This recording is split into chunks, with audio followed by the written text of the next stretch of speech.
Vamos conversar sobre ter sol? Recebo agora aqui na nossa casa o Dr. Marcos Lago, oftalmologista.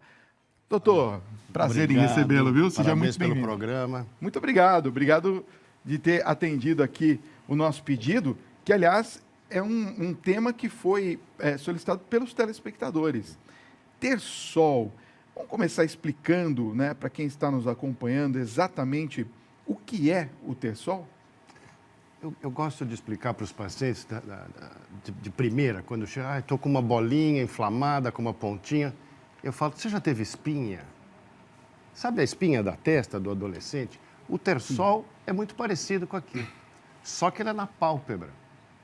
Então, essas duas pelinhas aqui, que algumas pessoas chamam de pestana, a pálpebra é o nome técnico que a gente usa. Quando a gente fecha as pálpebras, fecha o olho. Esta pele tem glândulas. Tá. Toda a nossa pele tem glândula, a gente produz oleosidade na pele, todo mundo sabe disso, né? O sebo ou oleosidade. E às vezes essa glândula ela tem um local de saída da oleosidade e às vezes é tampado por um processo inflamatório, por um processo de excesso de oleosidade. E aí lá dentro começa uma infecção. Tem uma gordurinha lá que é produzida pela glândula, bactérias lá dentro, que começam a comer aquela gordurinha e vão crescendo em número e vai aumentando aquele negócio, faz uma bolinha, e aí vem o tecido de defesa, as células de defesa, e faz uma coisa que a gente chama de inflamação junto com infecção. E aí faz aquela bolinha e de repente faz uma ponta amarela depois de alguns dias. E isso é o ter-sol. Quer dizer, o ter-sol, então, ele é uma infecção muito similar a uma espinha, isso. É isso? E que ele contém pus lá, Isso, não é aquele isso? amarelinho chama pus. Agora, tem mais de um tipo de ter-sol ou todos é o mesmo tipo? Quando a gente fala de ter-sol, vem um outro nome que é ter-sol / calásio. Tá. A gente tem que falar esse nome mais difícil, calásio. O calásio, ele é também uma bolinha que dá na pálpebra, só que ele é só tecido inflamatório. Tá. Somente inflamação, não tem infecção. Tá? E tem características muito semelhantes. É uma bolinha. A inflamação é quando não tem pus, só para eu entender. Pode até ter. O pus, ele é uma combinação, são restos de células de defesa. Tá. E às vezes a gente tem células de defesa junto com células de ataque. Entendi. Vamos chamar as bactérias de células de ataque. Ok. Às vezes a gente tem sós de defesa. No calásio tem sós de defesa. Porque foi por também um entupimento da glândula e ali a formação de uma reação inflamatória que também tem o pus, só que um pus parcial, um pus que só tem a parte da defesa. O outro pus, do ter-sol, tem o ataque e a defesa. São muito parecidos, então não podemos esquecer de falar de calásio. Os dois podem, no começo, podem ser apertados. Você estava perguntando se pode apertar? Falei na saída do bloco, né? O que ocorre? Quando aquela parte de cima, amarelinha, ela está fininha, a própria organização do ter-sol ela é assim, né? As células de defesa vão tentando matar aquelas bactérias, aquilo vai se organizando e subindo para a pele e fazendo uma superficialização que a gente chama. Certo. Aí fica fininho aquilo, a gente pode, como se fosse um abscesso, que a gente chama também tecnicamente de abscesso. Se você der uma apertadinha e já tiver fininho, aquilo sai, aquele material sai, o pus sai. E aí esvaziou aquilo, começa a melhorar. Tá. Aí começa a melhorar. Mas nós podemos ou não podemos apertar? Depende da hora. Tá. O tratamento em si, o que você tem que fazer? Como tem uma glândula entupida com uma rolha oleosa, você tem que tentar tirar aquela rolha. Não temos saca-rolha daquele tamanho para tirar. Certo. Então, o que a gente tem que fazer? Compressas mornas, úmidas, com massagem. Então, você pega uma toalhinha e massageia a região. Começa a massagear. É um tipo de apelo. Se você tem uma massagem, você tem que fazer uma certa pressão e movimentação circular. Então, você vai aquecer, umidificar e dar uma apertadinha. Entendi. Ao longo do processo. Se formar aquela pontinha, aí você pode fazer uma pressão um pouco maior. Mas nunca pode apertar o olho para dentro. Isso é perigosíssimo. Claro. Atrás do olho passa o nervo vago. É o nervo que inerva o coração. Se você aperta o olho com muita força dos dois lados, o coração para. Olha um pouco perigoso até. Entendi. Isso é um método de tortura, inclusive, né? Quer dizer, então, na verdade, eu vou fazendo aquela compressa, aí ele vai acalmando, quem sabe rompe e acaba saindo. Às vezes rompe sozinho, aquilo drena e vai embora. Vamos falar das possíveis causas? Daqui a pouquinho, espera um minutinho. Agora, veja, quais são as possíveis causas? Por exemplo, quem vai muito à praia, corre o risco de pegar terçol ou não? O terçol é o entupimento de uma glândula. Né? Uma glândula é um saquinho que tem para dentro da pele que produz oleosidade. Tá? Para proteção. Por que a gente produz óleo? Para a gente não ressecar. Entendi. Né? Os peixes ficam dentro d'água, eles não precisam de produção de oleosidade. Os animais que vivem fora d'água, eles precisam de alguma proteção contra a desidratação. Certo. Porque nós temos de 50% a 60%, 70% de água no nosso corpo. E a gente tem que ter uma maneira de evitar que essa água desapareça de nós, senão a gente morre. Uma das maneiras é que a nossa pele, ela não é uma pele totalmente permeável. Quer dizer, quando a gente toma chuva, a gente não encharca igual roupa. Né? Mas, por outro lado, a gente sua. Todo mundo já teve sudorese na testa, sudorese no corpo. Sim. Por aumento de calor, a água sai de nós e vai embora. Tá? Como que a gente se protege para não perder muita água? Quando você está num ambiente de temperatura muito alta, que você vai perder água, o que sua pele faz? Essas glândulas produzem óleo. Porque o óleo, ele funciona como um impermeabilizante da pele. Entendi. Para a gente ter menor perda de água. Então, como você falou, né? Ele foi para a praia, calor, o sol direto, esquenta muito, a pele tem que se proteger de alguma maneira, ela produz oleosidade. Esta região tem pele e tem o olho, né? Que é a bolinha lá dentro. As pálpebras são pedaços de pele com músculo que se fecham e protegem o olho quando a gente pisca. Mas é importante lembrar que tem os cílios. Então, nós temos uma borda como na mesa que tem essa borda. Então, nós temos uma borda de pele, temos os cílios e uma borda aqui em cima que a gente chama de conjuntiva, da conjuntivite. Então, tem uma parte que chama conjuntiva. A conjuntiva ela é cheia, se você olhar num microscópio, cheia de furinhos, que são essas glândulas que produzem oleosidade. Nós temos a pele é legal, mas a pele é seca, então ela precisa de pouca oleosidade para se proteger. Nós temos um pedaço de nós que é úmido e fica aberto o tempo inteiro para o meio seco. Quem é? O olho, o próprio. O olho ele é lacrimoso, ele é úmido. Então, nós temos o tempo inteiro... E como é que a gente consegue ficar o tempo inteiro de olho aberto? Não dá, né? A gente tem que piscar, mas a gente não fica piscando sem parar. A gente tem um ritmo de piscamento que dá para a gente manter o contato visual com a câmera, com você, com o outro. Por quê? Porque a lágrima tem 3 componentes: água, muco e óleo. Entendi. Essas glândulas que tem aqui, elas produzem óleo. Se a gente está num ambiente que o olho está sendo ressecado a mais, a gente vai ter que produzir oleosidade a mais. Essa oleosidade excessiva pode funcionar como rolha e tampar a glândula e começar o terçol. No caso do ar-condicionado também, então perfeito. Seca, né? Todos os ambientes atmosféricos de ar que ressecarem o nosso olho vão aumentar a probabilidade de formar uma rolha oleosa e tampar uma dessas glândulas. Então, o calor, o frio seco, o calor seco, né? Ar-condicionado, como você falou, o ar-condicionado faz o quê? Ele resfria e resseca o ar. O ar-condicionado ele tira muita umidade do ar e esfria. Então, a gente tem essa mucosa exposta que sofre. E existem doenças, isso falando de dia a dia, mas a gente pode falar de uma doença chamada blefarite. Bléfaros em grego quer dizer pálpebra. Ite quer dizer inflamação. Então, blefarite é uma inflamação da pálpebra.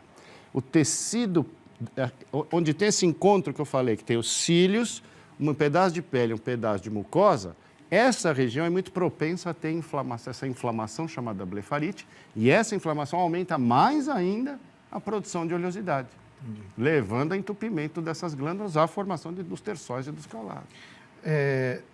Quando a gente passa o protetor solar, geralmente a gente não passa na região dos olhos. Eu posso passar o protetor solar mais próximo do olho aqui? Não. Nessa parte de baixo? Não posso passar? Por quê? Vamos observar o que a natureza fez com a gente. Ela fez esse osso mais fora do que o olho, né? O olho está aqui para dentro. Então, nós temos esse osso que está para fora, nós temos esse osso que está para fora. Isso aqui é a órbita, a gente chama de órbita do olho. Tá. Esses ossos são mais para fora do olho. Então, respeitar, toda vez que vai passar um creme, protetor solar principalmente, você tem que respeitar o limite da órbita. Entendi. Da órbita para fora. Por quê? Porque aquilo é extremamente irritante para a córnea. Ah, entendi. E aí você pode machucar a córnea. A córnea é esse pedaço transparente, o vidro do relógio do olho, né? Que está na frente do colorido. O protetor solar, ele faz uma doença chamada ceratite. Ceratus córnea, ite, inflamação, uma inflamação da córnea. Então, protetor solar aqui não. Tem produtos especiais para proteção aqui, mas que não é o protetor solar comum. Queria falar um pouquinho sobre a questão das idades, né? Onde a gente mais tem Intersol. Podemos? Claro. Daqui a pouquinho. Doutor, os adolescentes são os que mais têm esse tipo de acometimento ou não tem uma idade específica para se ter a maior quantidade de relatos? Tem que fazer alguns raciocínios.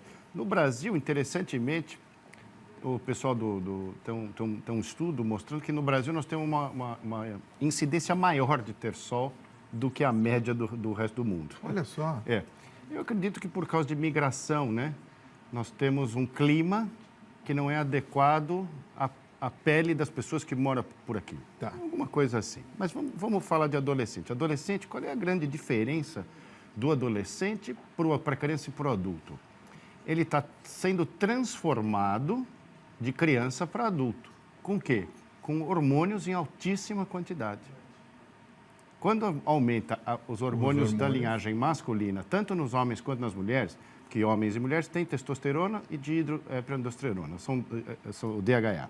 São dois hormônios da linhagem masculina muito importantes. O que acontece quando aumenta esses hormônios na adolescência? Aumenta a oleosidade da pele.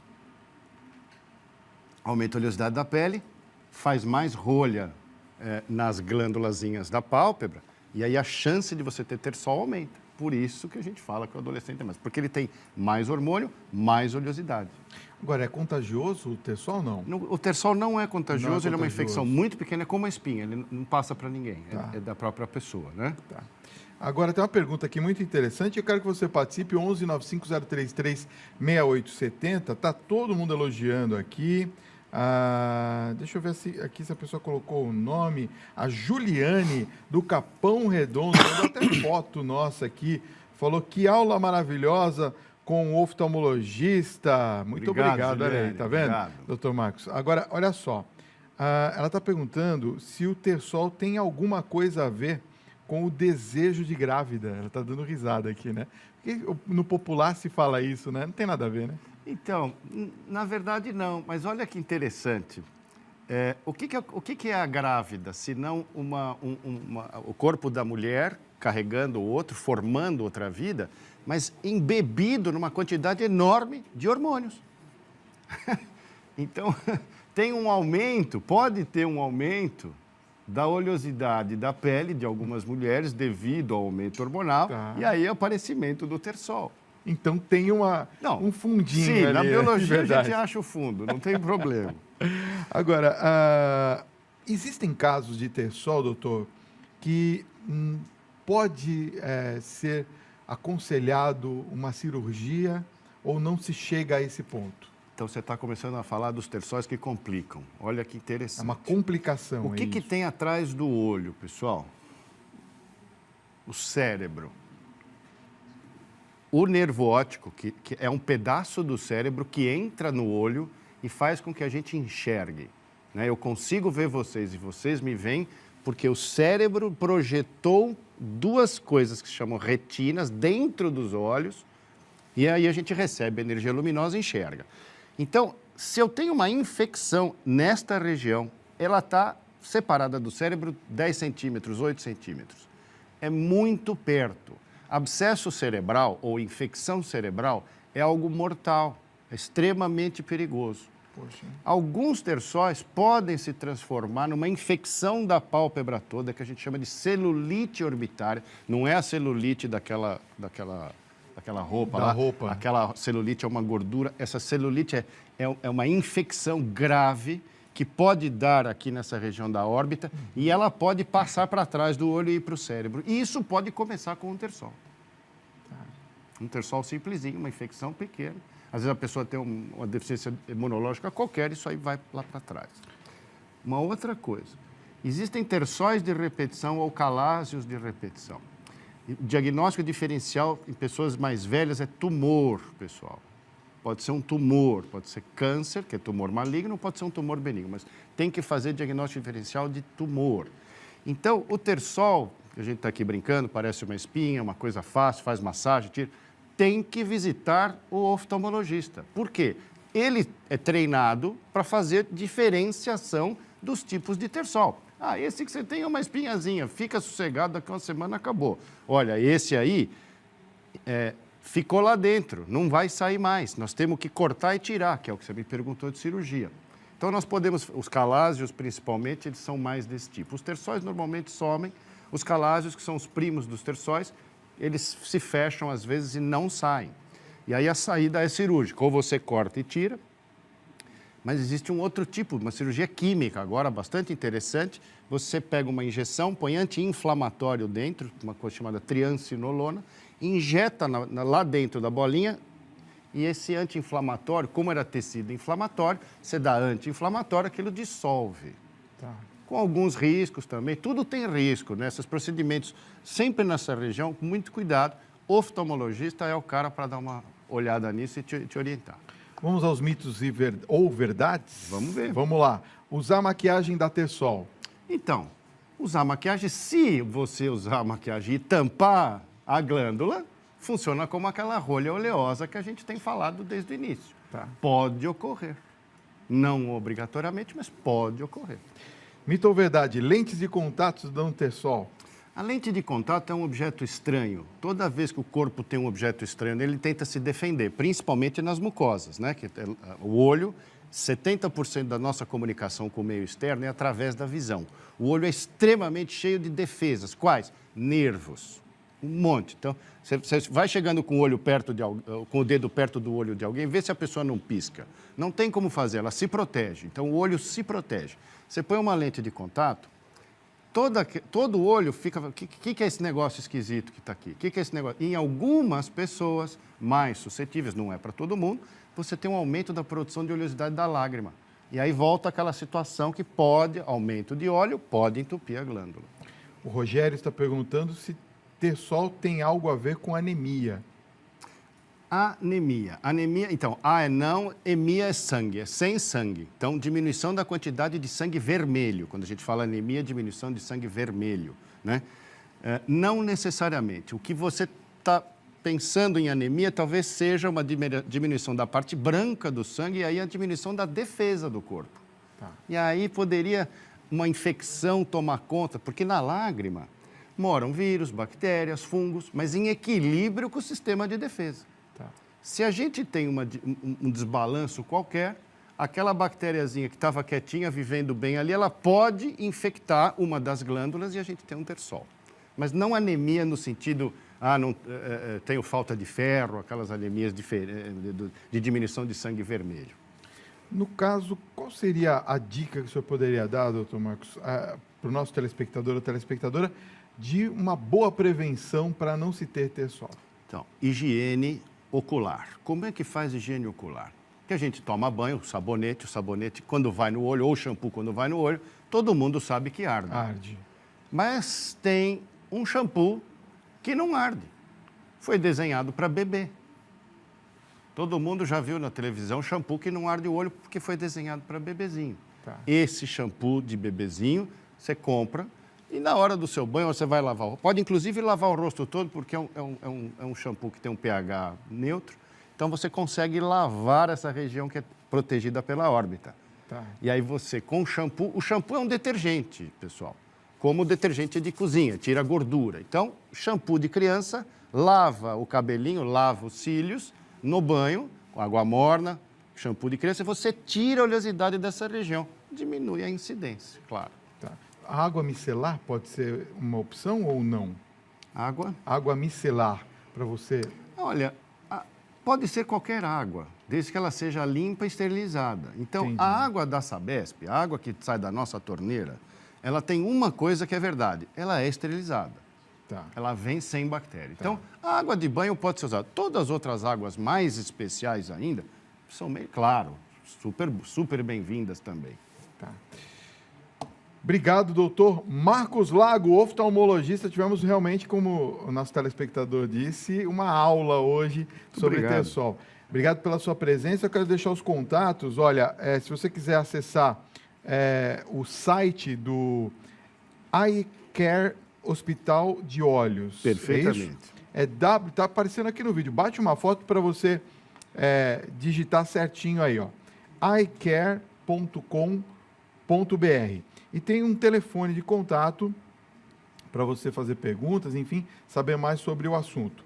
11, que é São Paulo, 3065-2420. 3065, 11 São Paulo, 3065-2420. Doutor Marcos, obrigado pela sua presença. Fantástico. Muito obrigado. Foi uma honra tê-lo aqui no nosso programa. Parabéns pelo seu trabalho, viu? Igualmente. Obrigado. Obrigado por ter vindo.